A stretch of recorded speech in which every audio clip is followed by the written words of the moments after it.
শহীদ কারা? কোরআন আমাদেরকে জানিয়েছে আনআমাল্লাহু আলাইহিম মিনান নাবিয়্যিন ওয়াস সিদ্দিকিন ওয়াশ শুহাদাই ওয়াস সালিহিন। শহীদ দুই প্রকার, একটা হচ্ছে শাহিদুদ দুনিয়া ওয়াল আখিরা, আর একটা হচ্ছে শাহিদুল আখিরা। তারা ছাড়া কি আর কেউ শহীদ হতে পারবে না? আসসালামু আলাইকুম ওয়া রাহমাতুল্লাহি ওয়া বারাকাতুহু। নাহমাদুহু ওয়া নুসাল্লি আলা রাসূলিহিল কারীম। আম্মা বা'দু ফাআউযু বিল্লাহি মিনাশ শাইতানির রাজীম। বিসমিল্লাহির রহমানির রহিম। রাসেল নামে এক ভাই প্রশ্ন করেছেন, শহীদ কারা? ইদানিং অনেকের মৃত্যুর পর তাদেরকে শহীদ বলে আখ্যা দেওয়া হয়। ব্যাপারটি কতটুকু সঠিক বলবেন কি? প্রিয় ভাই, রাসেলের উত্তরে আমরা বলতে চাই যে এ পৃথিবীতে আল্লাহর দ্বীনকে বাস্তবায়ন করতে যে অথবা বিজয়ী করতে যে কাফেরদের বিরুদ্ধে সশস্ত্র সংগ্রামে যে মুমিন ব্যক্তি নিহত হয় তাকে শহীদ বলে। আমি আবারও বলছি, আল্লাহর জমিনে আল্লাহর দ্বীনকে বিজয়ী করতে যে কাফেরদের বিরুদ্ধে সশস্ত্র সংগ্রামে যে মুমিন ব্যক্তি নিহত হয় তাকে শহীদ বলা হয়।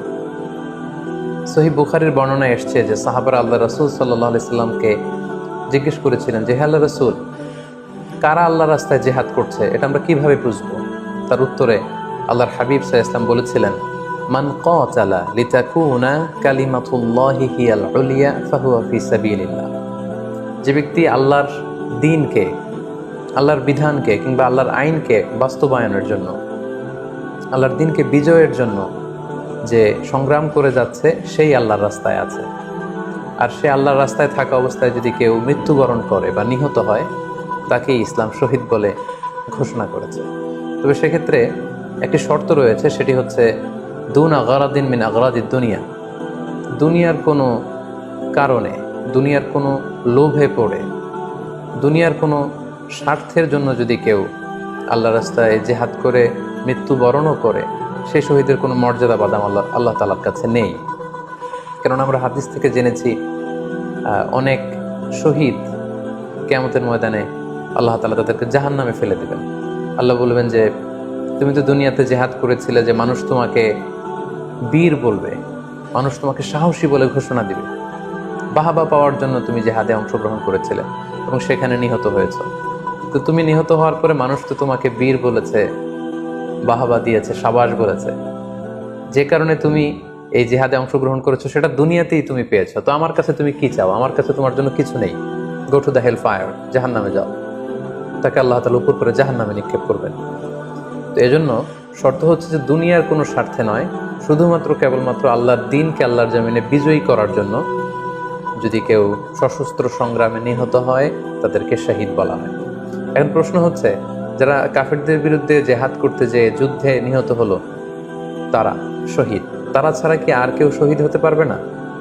এ প্রসঙ্গে আমরা বলবো যে বেসিকলি ইসলামী শরিয়াতে শহীদ দুই ধরনের।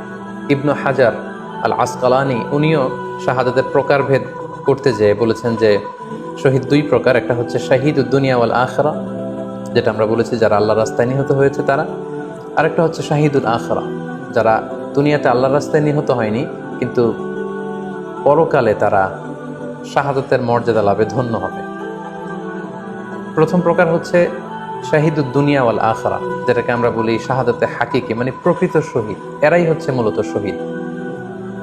এদেরকে আল্লাহ তাআলা মৃত বলতে নিষেধ করেছেন। আল্লাহ তাআলা বলেছেন, ওয়ালা তাকুলু লিমান ইউকতালু ফি সাবিলিল্লাহি আমওয়াত বাল আহইয়া ওয়ালাকিন লা তাশউরুন। যারা আল্লাহর রাস্তায় জীবন দিয়ে নিহত হয়েছে তাদেরকে তোমরা মৃত বলো না, বরং তারা জীবিত। অন্য এক আয়াতে এসেছে, বাল আহইয়াউন ইনদা রাব্বিহিম ইউরযাকুন, তারা জীবিত এবং আল্লাহর কাছে তারা রিজিক প্রাপ্ত, আল্লাহ তাআলার পক্ষ থেকে তারা রিজিক প্রাপ্ত। তাদের মর্যাদা আল্লাহ তাআলার কাছে এত বেশি যে তাদেরকে নিহত হওয়ার পরে কোনো জানাজার আগে গোসল দিতে হয় না। তাদের রক্তাক্ত দেহটাকেই সরাসরি জানাজার পরে দাফন করে দিতে হয়, কেননা সেই ঝরঝরে রক্ত